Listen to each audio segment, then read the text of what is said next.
cette question, l'arrivée de Macky Sall au pouvoir, c'est à mon avis un point essentiel dans l'histoire de l'Afrique. Je ne parle pas de l'histoire du Sénégal. Parce que moi, je ne l'ai observé que sous...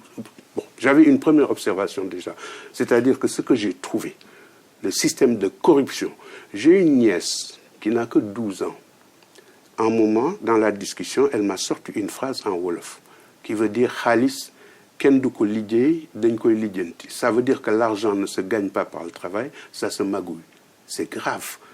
Sous le régime précédent, il semblerait que c'est ce qui se passait. Des hommes qui étaient de petits instituteurs ou un professeur avec un salaire relativement modeste et qui peut devenir milliardaire du jour au lendemain et personne n'a de compte à lui demander.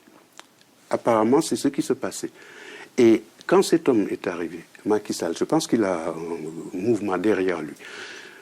On l'accuse pourtant, puisqu'il a servi le régime précédent pendant une dizaine d'années, je crois, de s'être aussi enrichi. Mais ce n'est pas ça qui est important. Ce qui a été important, et qui fera date, c'est que pour la première fois dans l'histoire de l'Afrique, toutes les analyses que je faisais aujourd'hui, depuis les indépendances, 50 ans d'indépendance, un continent n'arrive pas à décoller. La Corée du Sud, qui était à peu près au même niveau que nous, a rejoint le club pratiquement des nations les plus développées. Et les pays africains. Tout le monde sait ce qui plombe les économies africaines. La corruption, les détournements de deniers publics, les magouilles, etc. Pour la première fois dans l'histoire de l'Afrique, un homme a été élu avec un régime et qui a dit « je veux un audit, c'est-à-dire je veux un état des lieux de ce que je trouve ici. Et si je trouve des détournements de fonds et je trouve les coupables, et il ne dit même pas « je trouve les coupables », parce que j'aime bien ce discours, quand il dit « la justice agira ». Ça veut dire qu'il a la ferme intention de laisser la justice faire son travail, avec un procureur remarquable que j'ai pu observer à la télé, et qui se dit, quel que soit l'individu, attention, sans rien présumer de l'innocence ou de la culpabilité des gens qui sont en ce moment mis en cause. Toujours est-il qu'il y a un début. Et ce début, ce sera l'arrivée de ce pouvoir qui a dit « messieurs, vous allez comprendre que quand vous êtes élu, ce n'est pas pour vous servir, pour se servir, mais pour servir votre nation. Tous ces milliards qui sont partis, vous allez devoir nous expliquer où c'est passé, pour qu'à l'avenir, tout dirigeant, et ça va bien au-delà du Sénégal, que tout dirigeant qui sera là saura qu'il rendra des comptes à son départ. Moi, je ne retiens que cela. Je n'entre pas dans son programme économique, etc. Je ne m'intéresse pas à la politique, je n'y ai jamais touché. Mais je dis que tout intellectuel, observateur de ce qui s'est passé au Sénégal dernièrement, c'est que avec Macky Sall, avec son pouvoir, on prend date aujourd'hui. Et j'ai l'impression que ce qu'il est en train de faire, c'est important pour le continent africain, pas seulement pour le Sénégal. Parce que je me demandais à quel moment ma nièce de 12 ans, qui accepte qu'un individu puisse être milliardaire, que l'argent ne se travaille pas. Ça se magouille. Eh bien, c'est ce que je pense. Ça va déplaire sans doute. Tant pis, je ne cherche pas à plaire. On fait le procès de ces élites africaines comme étant des corrompus. Est-ce que cela signifie que vous écartez la corruption comme facteur qui pourrait expliquer cette attitude des élites africaines? Écoutez, c'est vrai que souvent on explique l'échec des politiques du développement par le phénomène de la corruption. Alors, déjà, vous remarquerez que ce sont ceux qui s'enrichissent grâce aux politiques du développement qui sont les premiers à nous dire que l'échec des politiques du développement est dû à la corruption des élites africaines. En fait, c'est une manière bien habile de leur part pour nous empêcher d'identifier la cause réelle de l'échec de ces politiques. Je pense qu'il faut comprendre que, indépendamment du phénomène de la corruption, de toutes les façons, les politiques du développement n'ont pas vocation à l'efficacité. Pourquoi elles n'ont pas vocation à l'efficacité? Parce que, d'une part, elles excluent les activités créatrices de richesse, à savoir les industries de transformation. Les politiques de développement n'invitent pas en Afrique à mettre en place des industries de transformation. Donc, elles ne sont pas créatrices de richesse. Qu'est-ce qu'elles privilégient? Elles privilégient uniquement les activités de rente, c'est-à-dire l'exportation de produits tropicaux ou miniers. C'est la seule chose qu'elle favorise en Afrique, donc la création d'une rente. Donc ce qu'on peut dire, c'est que ces politiques de développement ne sont capables que d'une seule chose, c'est de générer une rente. Or, l'accès à cette rente fait l'objet d'une compétition souvent violente entre les acteurs politiques. Pourquoi? Parce que c'est la seule ressource qui est disponible.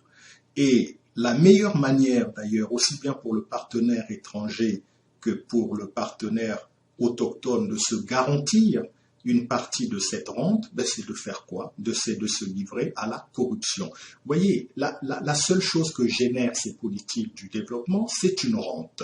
D'accord? C'est la seule chose qui est générée par ces politiques. Donc, tout le monde cherche à s'accaparer cette rente. Et comme il y a une compétition assez violente pour avoir accès à cette rente, qui est la seule ressource financière disponible, la meilleure manière de s'en garantir une partie, c'est la corruption.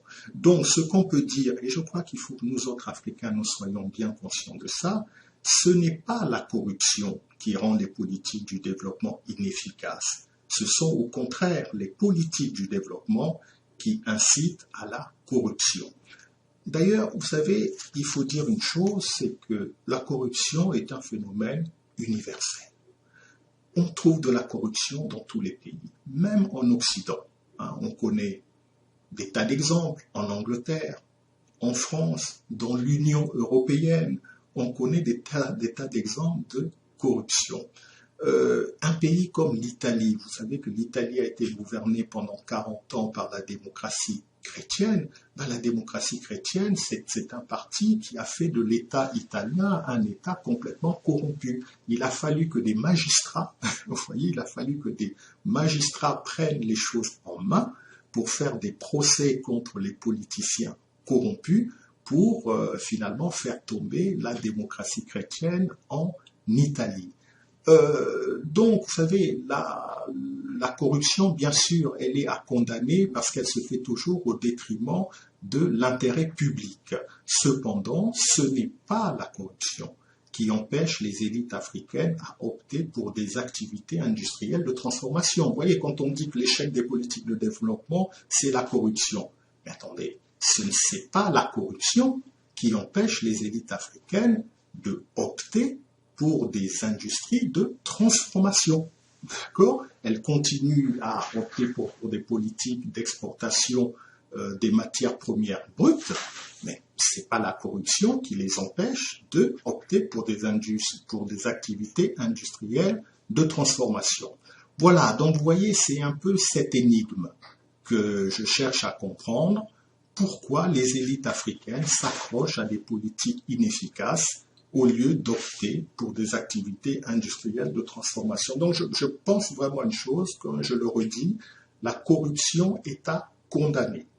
Évidemment, elle est à condamner. Mais nous ne devons surtout pas tomber dans le piège dans lequel certains veulent nous faire tomber, de nous faire croire que si les politiques de développement ne marchent pas, c'est à cause de la corruption. C'est tout à fait l'inverse. Il y a corruption à cause des politiques du développement. Ce sont les politiques du développement qui incitent à la corruption, qui est la seule manière d'avoir accès à la rente qui est créée. Voilà ce que je pouvais vous dire un peu sur ce sujet de la corruption. Mais les pays les plus corrompus ne sont même pas en Afrique, c'est en Occident. Les pays dont les budgets sont déficitaires pendant des années, c'est même pas en Afrique, c'est en Occident. Mais où est la bonne gouvernance en ce cas? Ce qui signifie clairement, et même très clairement, que l'Afrique doit rester à jamais dans le sous-développement ou le quasi-développement afin d'assurer le développement de l'Occident en fournissant presque gratuitement toutes les matières premières dont l'Occident a absolument besoin pour son développement, son progrès, sa puissance, son bonheur. Le pompage de l'Afrique par l'Occident installe ici le sous-développement et crée là-bas le développement. Ce pompage continu signifie que l'Occident n'a aucun intérêt à ce que l'Afrique se libère et se développe. L'Occident n'a aucun intérêt à le faire. Donc les aides et les coopérations, c'est des cadeaux empoisonnés, puisqu'en fait, c'est pour freiner l'Afrique en réalité. Et nous ne le comprenons pas encore. Notre pays produit suffisamment de quoi nous nourrir. Nous pouvons dépasser même notre production, malheureusement. Par manque d'organisation, nous sommes encore obligés de tendre la main pour demander des aides alimentaires. Ces aides alimentaires qui nous bloquent, qui nous inspirent, qui installent dans nos esprits cette habitude, ces réflexes de mendiants, d'assister. Nous devons mettre de côté ces aides par notre grande production. Il faut réussir à produire plus. Produire plus. Produire plus parce que il est normal que celui qui vous donne à manger vous dicte également ses volontés. Ne consommons que ce que nous contrôlons. Il y en a qui demandent, mais où se trouve l'impérialisme? L'impérialisme, regardez dans vos assiettes, quand vous mangez les grains de riz, de maïs, de mil importés, c'est ça l'impérialisme, n'allez pas plus loin. N'allons pas plus loin. La cause profonde du sous-développement, ce n'est pas tellement ce qu'on raconte, corruption, bonne gouvernance, mais quelle est la cause profonde qu'on ne dit pas, que les experts même africains ne disent pas pour respecter les normes des critères internationaux. La cause profonde du sous-développement, quelle est-elle de l'Afrique noire? Mais cette cause du sous-développement, c'est l'Occident. Il ne faut pas chercher midi à 14h.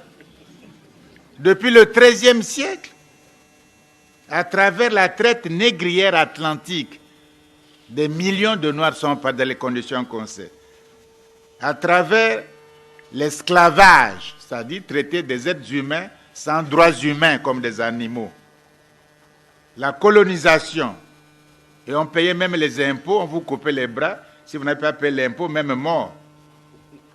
La domination, l'apartheid, la néocolonisation, avec des structures inégalitaires et non viables historiquement, comme la France-Afrique. Ce n'est pas viable historiquement. Et eux-mêmes, ils commencent à critiquer ça, et les Africains résistent, ils veulent encore la France-Afrique. Cela fait au total près de 10 siècles nos rapports avec l'Occident. 10 siècles. On a passé par toutes les expériences de l'esclavage aux aides et aux dettes injustes. Ça a suffi 10 siècles, non? On veut encore être abruti, sous-développé pendant 10 siècles encore? Alors, si l'Afrique possède, voilà la question, si l'Afrique possède la maîtrise de ses ressources minières, de ses forêts, de ses hydrocarbures, de ses eaux maritimes, de ses terres arables, alors l'Occident s'affaiblit inéluctablement.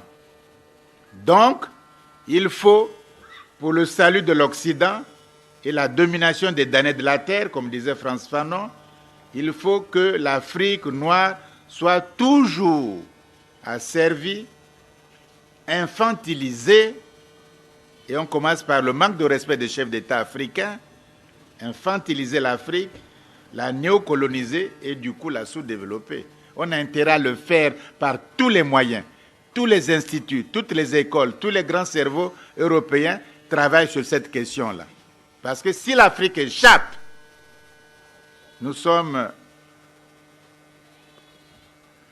La question de l'Afrique n'est donc pas le sous-développement ou le développement. Il faut ouvrir les yeux, ce n'est pas notre question.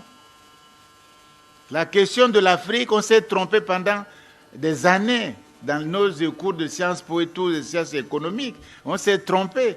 La question de l'Afrique n'est pas le sous-développement ou le développement. Nous n'avons pas à nous développer, ça se fait automatiquement. L'enfant qui naît ne se pose pas la question de respirer. S'il a de bons poumons, il respire automatiquement. La question de l'Afrique est très nettement, il faut le dire, la question du rapport de force dans le monde contemporain. La question du rapport de force dans le monde contemporain. Je vais m'expliquer sur ça, en prenant des images. Pot de terre, c'est-à-dire la céramique, la poterie de terre. Pot de terre contre pot de fer, qui gagne? Qui domine? Qui dirige? Qui fait la loi? C'est tout. Hein? De pot de terre, la Chine est devenue pot de fer. Et le respect est là, même dans les affaires, même dans les disputes. De pot de terre, la Chine est devenue pot de fer. Et le respect est là, même dans les affaires. De pot de terre, l'Inde est devenue pot de fer.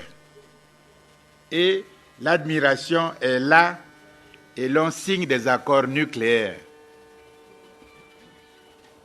On nous parle de l'émergence, mais c'est quoi l'émergence? L'émergence, si souhaitée, si proclamée, c'est devenir simplement pot de fer. L'émergence, il faut être pot de fer. C'est pas chanter à la gloire de l'émergence, être pays émergent. Ça veut dire quoi? C'est encore une ruse de l'Occident. L'émergence pour nous, c'est devenir pot de fer. Ça doit être clair. L'émergence que tous nous souhaitons, que tous nous proclamons, c'est devenir simplement pot de fer. C'est tout, c'est pas autre chose. Tant que l'autre ne respecte pas votre dignité, vous n'êtes que pot de terre. Même s'il loge dans vos hôtels, il vous remercie, etc., mais il vous prend pour un pot de terre. Même si vous lui ferez de champagne, le banquet, il vous prend toujours pour pot de terre. Ce développement comme discours masque les rapports de force. Quels sont ces rapports de force? Oui, alors, c'est vrai, je vous ai dit que le discours que véhicule le concept de développement masque les rapports de force. Alors, prenons l'exemple de la théorie du retard historique. Vous savez que le concept de développement véhicule la théorie du retard historique. Alors, prenons cet exemple-là. La théorie du retard historique masque quoi? Elle masque le fait que les sociétés africaines ne sont pas des sociétés en retard, mais des sociétés qui ont été brisées par la violence géopolitique consécutive à l'expansion extraterritoriale des peuples européens à compter du XVe siècle. Cette théorie permet d'occulter le fait que c'est la violence qui a accompagné l'arrivée des Européens en Afrique qui a provoqué la régression des sociétés africaines à compter du XVIIe siècle. Or, cette théorie du retard historique rend les élites africaines réceptives à la théorie des politiques de rattrapage historique. Vous savez, si les élites africaines étaient conscientes que l'Afrique n'est pas un continent en retard, mais qu'elle est un continent qui a subi un processus de régression historique, alors elles mettraient en œuvre non pas des politiques de rattrapage historique, mais des politiques de renaissance africaine, c'est-à-dire des politiques de reconstruction du tissu social africain comme tissu à nouveau propice aux libertés, à la prospérité, à l'invention et aux innovations. Voyez, je veux vraiment attirer votre attention sur ça. Cette fameuse théorie du retard historique, elle masque des rapports de force. En fait, elle nous dit, si au XIXe siècle, vous aviez régressé dans les villages, dans les campagnes, c'est parce que, depuis des millénaires, vous avez toujours vécu comme ça. Elle occulte le fait que, si au XIXe siècle, nous nous sommes retrouvés dans une position de régression, c'est parce que, à compter du XVIe siècle, nous avons subi une violence géopolitique incroyable, et c'est cette violence géopolitique qui nous a fait régresser. Donc vous voyez en quoi le discours que véhicule le concept de développement masque des rapports de force. Forcément, dès lors que l'on dit retard historique, il n'y a pas lieu de s'interroger sur les conséquences de la violence géopolitique qui a accompagné l'arrivée des Européens sur les côtes africaines. Bon, voilà pour la théorie du retard historique. Vous voyez, mais réellement, je crois qu'il faut que nous prenions conscience de ça. Cette théorie du retard historique masque des rapports de force. Mais ce n'est pas tout. Prenons la théorie du trickle-down effect. Cette théorie du trickle-down effect a aussi des conséquences dommageables. Pourquoi? Parce qu'elle évacue du débat l'existence d'autres types de politiques susceptibles réellement de diffuser en Afrique le progrès économique, politique et social. Vous savez, à partir du moment où on vous dit les politiques du développement vont provoquer un effet trickle-down, à partir de là, pourquoi réfléchir à d'autres politiques de modernité? On vous dit, c'est pas la peine de réfléchir à d'autres politiques de modernité. Exportez vos matières premières brutes, participez au commerce international en exploitant l'avantage comparatif que vous procure l'abondance de vos matières premières, et vous verrez, il y aura un effet trickle-down, il y aura un effet vertueux, le progrès, le progrès technique, économique va se diffuser dans votre tissu social. Si on croit ça, ça signifie donc c'est pas la peine de réfléchir sur d'autres types de politiques de modernité à mettre en œuvre.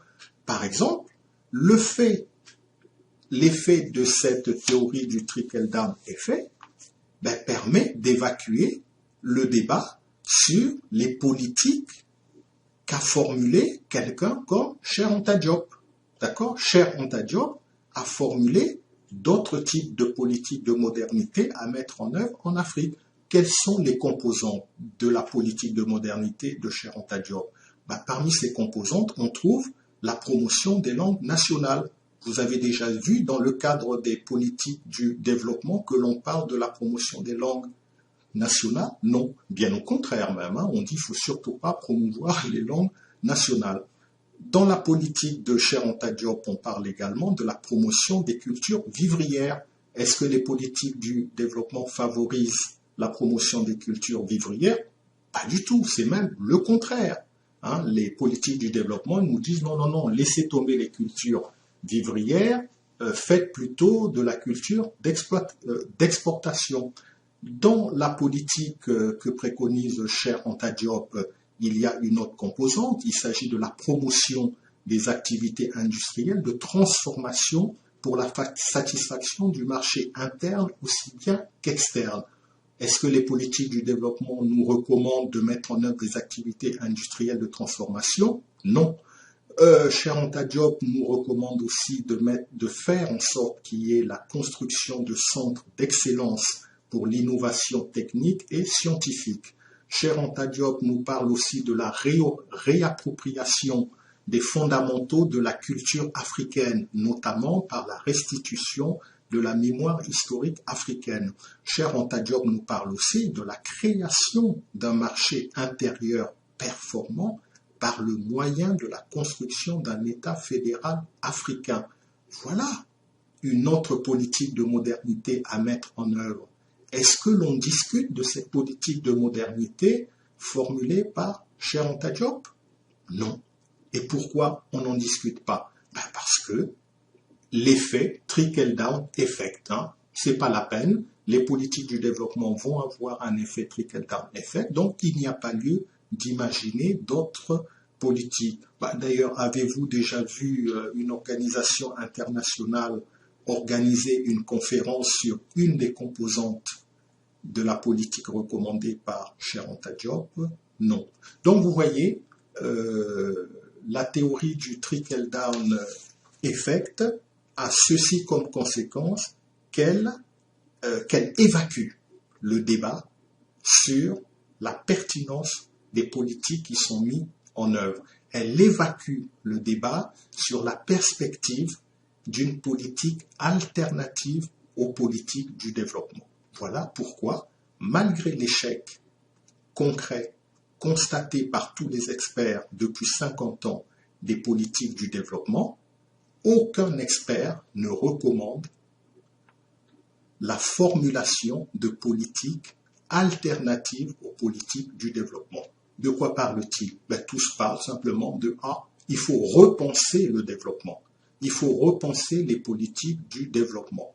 Mais il n'y a pas lieu de les repenser, parce que quelle que soit la manière dont on va les repenser, les politiques du développement n'ont pas vocation à conduire les sociétés africaines vers la modernité. Les politiques du développement ont une seule vocation, c'est organiser la mise en valeur des richesses africaines sous l'angle de la rentabilité externe. Oui, alors édifiant. Vous avez dit aussi que le développement comme discours est au service de certains intérêts. Alors, quels sont ces intérêts? Oui, écoutez, ça c'est un aspect très important. Effectivement, le développement le discours que véhicule le développement, comme tout discours idéologique, il sert à faire croire que l'intérêt particulier du groupe social qui véhicule ce discours coïncide avec un intérêt universel. Et là, vraiment, j'attire l'attention des intellectuels africains sur cet aspect. Un discours idéologique sert à ça. Un discours idéologique sert à faire croire que l'intérêt particulier du groupe social qui le véhicule coïncide avec un intérêt universel. Écoutez, c'est exactement ce que a fait le président Truman, le président américain Truman, lors de son discours d'investiture en 1949, lorsqu'il a parlé de la coopération internationale pour le développement. Que cherchait en fait Truman? Truman cherchait à faire passer l'intérêt particulier des États-Unis à accéder aux matières premières du tiers-monde pour un intérêt universel, c'est-à-dire la diffusion du progrès technique et scientifique dans le tiers-monde par le biais du commerce international. Alors, dans le cas particulier de l'Afrique, ce discours a servi à faire croire que l'intérêt particulier de l'Occident à limiter les activités industrielles en Afrique à des activités d'exportation de matières premières brutes coïncidait avec l'intérêt universel d'une diffusion du progrès technique et scientifique dans le tiers-monde. Or, nous savons que ces activités en Afrique excluent toute politique industrielle de transformation. Elles ne sont en aucune façon créatrices de richesse, elles ne sont en aucune façon diffusionnistes de progrès. Tout au plus, qu'est-ce qu'elles créent? Tout au plus, elles créent des rentes. Elles créent des rentes qui conduisent les acteurs politiques à se dresser les uns contre les autres pour s'accaparer cette rente. Elles créent au plus cette rente qui conduit les partenaires à se livrer à la corruption comme le moyen le plus efficace d'avoir accès à cette rente. Donc, je pense que nous ne devons pas nous leurrer. Voyez, et ça, j'insiste beaucoup sur ça. Nous ne devons pas nous leurrer lorsque l'on nous parle de la performance de croissance de certains pays africains. Vous savez, depuis quelque temps, la littérature économique, la littérature politique, les médias nous parlent de plus en plus des performances de croissance des États africains. Moi, j'ai rencontré des cadres africains qui étaient tout fiers de me dire, tu vois, désormais, nos pays connaissent des phénomènes de croissance. Alors, il ne faut surtout pas nous tromper sur cet aspect des choses. Pourquoi? Parce que lorsque les journaux nous parlent de la croissance de certains pays africains, il ne s'agit pas de la croissance de la richesse créée. Il s'agit simplement de la croissance du volume des matières premières exportées. C'est donc un abus de langage que de parler de croissance. Quand on parle de croissance, en tout cas quand en Occident on parle de la croissance, il s'agit de la croissance des richesses créées. Il ne s'agit pas de la croissance du volume des matières premières exportées. En Occident, quand on dit tel pays a tel taux de croissance, cela renvoie à la richesse créée par les activités économiques de ce pays. Alors, ce qui est affligeant, c'est que les cadres africains eux-mêmes ne font pas la différence entre croissance du volume des matières premières et croissance de l'augmentation de la richesse créée. Donc, vous voyez, je crois que j'attire vraiment l'attention de tout le monde sur cet aspect-là. Ne nous laissons pas leurrer lorsque l'on nous parle de la croissance économique formidable de certains pays africains que je ne citerai pas. Vous constaterez par vous-même que cette croissance ne résulte pas d'activités créatrices de richesse, elle résulte simplement d'une augmentation du volume des matières premières exportées. Or, si nous voulons justement que l'Afrique sorte de l'état dans lequel elle est, il faut que nous mettions en œuvre des politiques industrielles de transformation de nos matières premières, et ce sont ces activités industrielles de transformation qui amèneront en Afrique une augmentation du taux de croissance en tant que richesse créée.